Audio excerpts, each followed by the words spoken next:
I am the Tofu Golem. Please enjoy the video. You start by collecting what you need. Get a skin editor like Nova Skin and the base model for your platform. Open the base file and make a backup copy so you can revert if needed. Once done, create a workspace folder and name assets clearly. This avoids losing textures. You're aiming to modify a single layer for Honey compressor details, so make sure layers are unlocked and file formats are PNG or the platform's accepted type. Now you design the compressor. Sketch the cylinder body and add vents, honey seams, and a glass gauge. These read at small sizes, so simplify shapes. Use 3 yellows for depth, 1 brown for shadow, and a metallic gray for mechanical parts. Paint on the overlay layer so the base stays intact.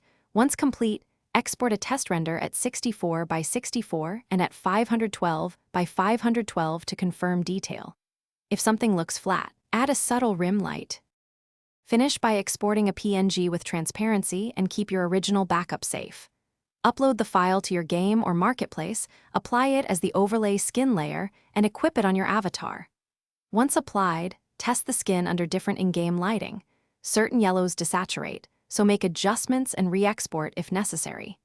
If seams or misalignments appear, return to the editor, nudge pixels on the UV map, and re-upload. This one fix. Thanks for watching. Consider subscribing if we helped you today.